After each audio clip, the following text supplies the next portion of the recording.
Ayan mga ka-farmers, simulan na naman po at panahon na naman po ulit tayo mga katribya po ng pagsilong. Ayan, balikan na lang po natin uli.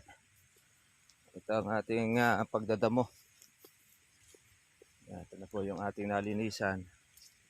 Medyo nakarami na rin tayo ng ating pong paglilinis. Dahil ang silong muna po tayo. Ito sa ating mangga. Ito yung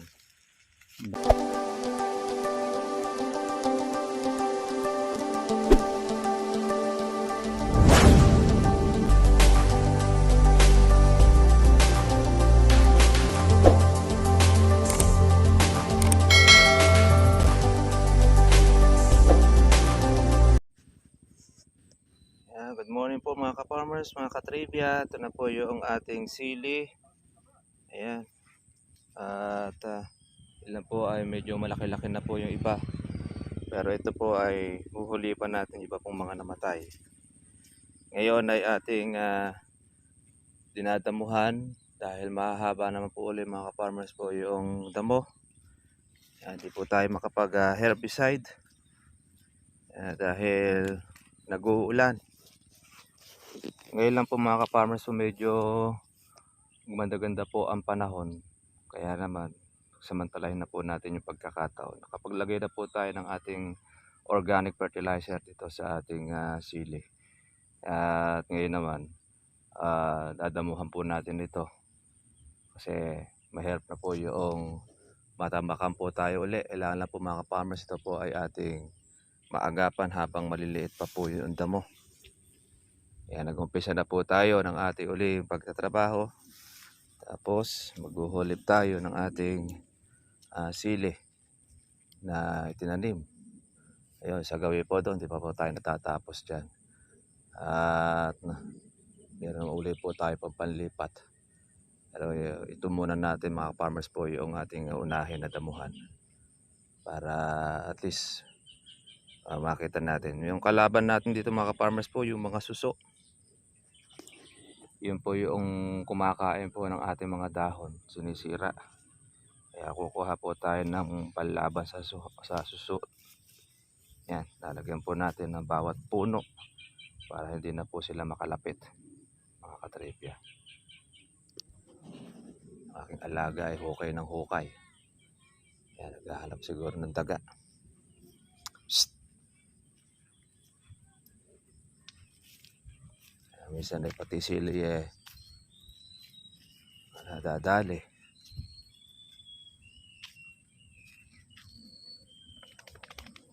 Ng kulkol ating alaga.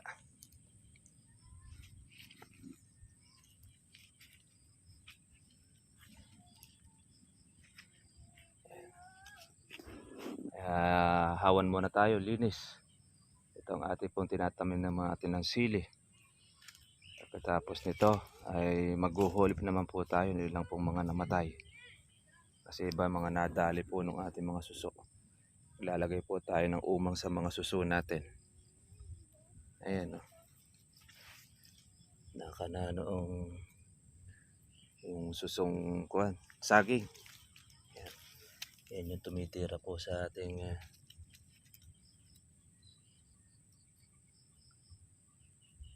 sili. Pero yung ibang hindi nakain po ng suso, maganda na po yung dahon niya. Kaya lang yung iba pong mga nadali, ayun, napuputol. Iba naman namamatay na. Kaya magpapanibago ulit tayo yung hulip. Ngayon mga farmers, mababa ang presyo po ng siling labuyo. Nasa 30 pesos ang isang kilo. Siyempre pagdating po sa palengke, iba na po presyo, yung mga nasa 70 po ang kuha.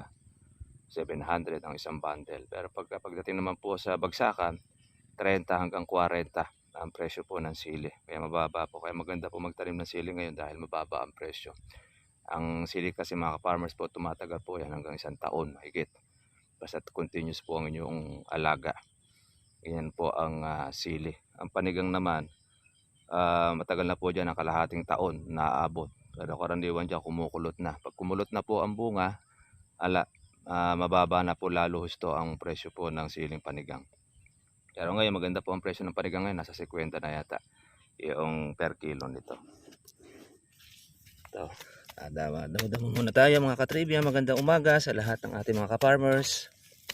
Ito muna ang ating gamit para masagad po sa ugat yung ating pagdadamo. Aagarin lang natin eh. Matagal naman bago tumubo. Kaya lang pagka ulan na yan, tutubo ulit po ang marami. Pagka gumanda man po ang panahon, ayan, pwede naman natin siyang unti-untiin para hindi po tayo matambakan nitong ating trabaho mga katribya.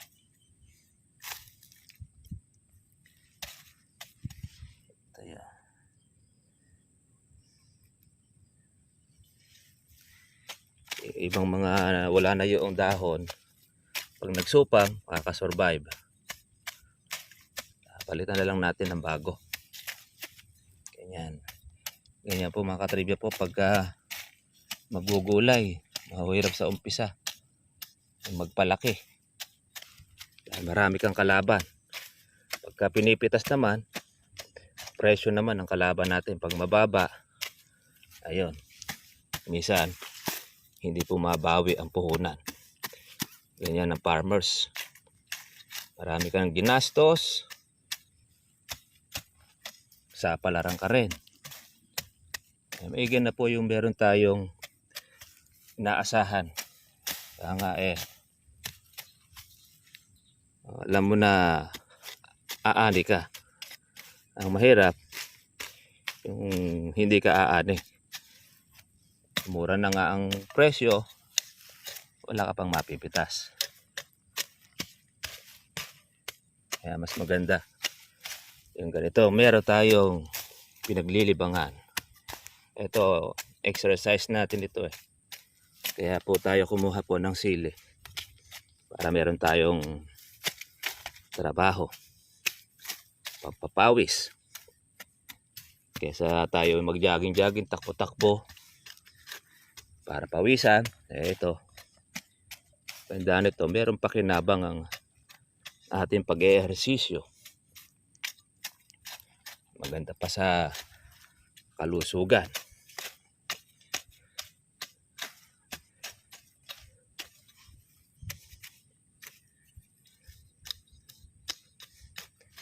Medyo nasaktan pa itong ating pulang sili mga katribya. Hindi natin siya kagad na itanim dahil nag-aaraw. Kaya hindi pa natin nadiligan. Kaya namatay yung iba.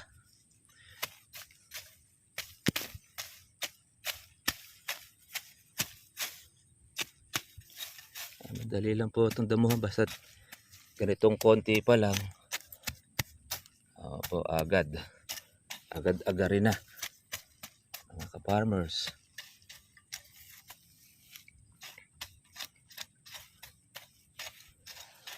Sa umpisa lang naman yan.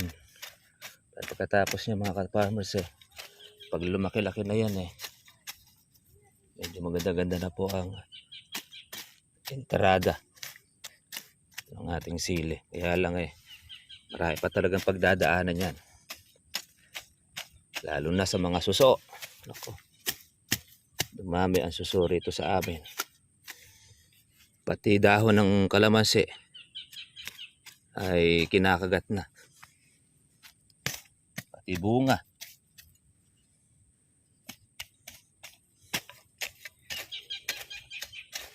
Ay banda huli magiging salot na rito yan. Ayan. Yan lang naman po yung ating pagdadamo. Maganda na po siyang tingnan. Malinis. Kaya magandang panahon. Kaya alam medyo dumidilim. Ibig-ibig na po uli mga katribya pong umulan. Bagat pa rin ang nakaka-apekto rito sa atin sa Nueva Ecija. Trabaho muna po tayo. Ayan mga ka-farmers, mula na naman po ang Panahon na naman po ulit tayo mga katribya po ng pagsilong. Yan. Balikan na lang po natin uli. Ito ang ating pagdadamo. Yan, ito na po yung ating nalinisan. Medyo nakarami na rin tayo ng ating pong paglilinis. Alang silong muna po tayo. Ito sa ating mangga. Ito yung bayabas.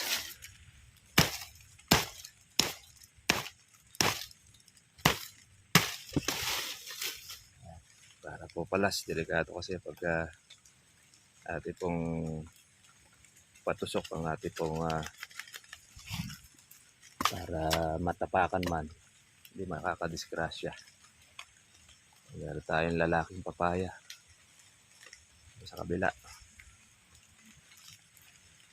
Silong muna tayo mga ka-farmers sa ating paglilinis ng ating silihan.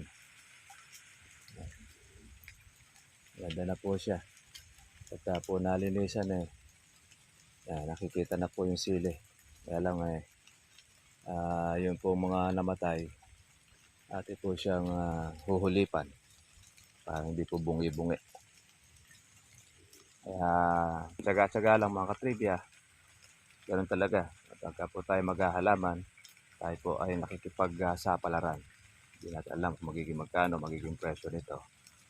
Pero siyempre, ang ating gulay, may pagtaas, pero rin naman pong pagbaba. Natsempuhan mo na meron kang pitasin at mataas ang iyong produkto, swerte. Pag natsempuhan mo naman yung mababa at meron kang pitasin, okay lang din, pambawi ng puhunan. Pero pagka namatay ang iyong alaga dahil po sa baha, yun, saklap. Maliwanag po na ang pagkalugi po noon. Kaya yan, masaklap din, hirap din na maging farmers. Nakagaya rin po natin na kailangan makipagsapalaran, lalo na sa napakamahal po ng mga abono po ngayon. Mga pang insecticide natin ginagamit, pati yung mga pandamo. Ngayon, herbicide, mahal din ngayon ang herbicide. Ngayon, pag wala kang pambili ng pang herbicide, pag ganyan nag-uulan, pwedeng grass cutter ang gamitin mo. O di man kaya, kung wala ka pang grass cutter, manual. Siyempre sa manual, medyo matagal, mabagal. Yan. Pero malilinis po ang iyong silihan, malilinis ang iyong kalamansi. Kakunti lang naman po ang inyong hawak, madali naman pong alagaan yan. Pero pagka ekta-ektare na, at ito gagamitin ninyo, nako po, baka tubuan na po tayo mga farmers po ng lumot po sa likod. Hindi natin matapos. Dahil maluwang nahawanin po yan, ang kalamansi. Kaya kailangan mo dyan, siyempre, ng herbicide or ng grass cutter na makakatulong. Patilala muna tayo ng ating pong ulan. At saka po tayo ngayon babalik po rito sa ating dinadamuhan nating sili.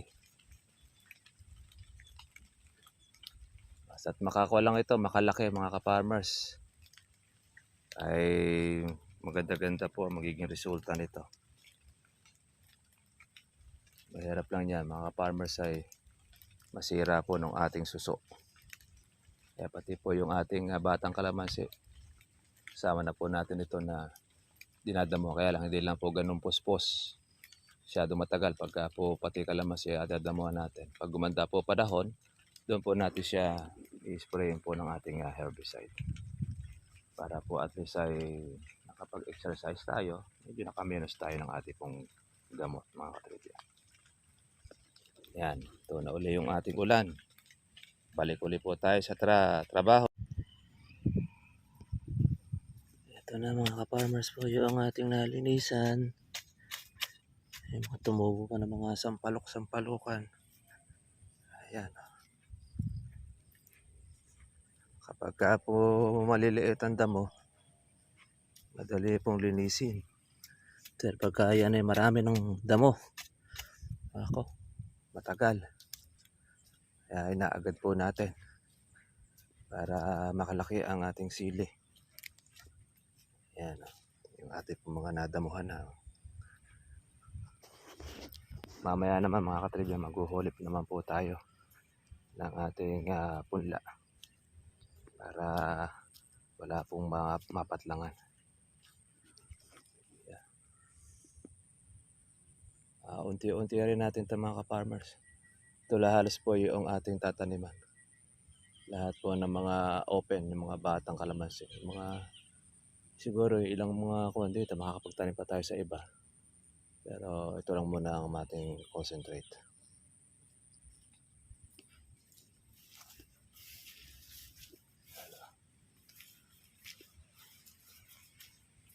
Sa ilalim na po ng mangga, di na natin tanim naman at nalililiman. Hindi rin po gano'ng magbubunga. Mga farmers. Sige, mamaya na po muna po tayo mga tribya at medyo makulimlim naman po uli. At least nakapagpapawis na po tayo. Nakapag-exercise na. Ganito sana kalalaki lahat po yung mga tribya pag po iba hindi nakain po ng suso.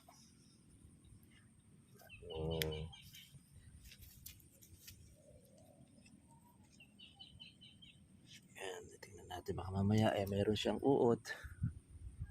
Kailangan na yung harabas. Agapan. Okay, God bless po sa inyo lahat mga farmers. Medyo maganda-ganda po ang panahon. Hindi po muulan ngayong gaano. Hindi kagaya po kahapon. Kita na po tayo po bukas. Bye bye.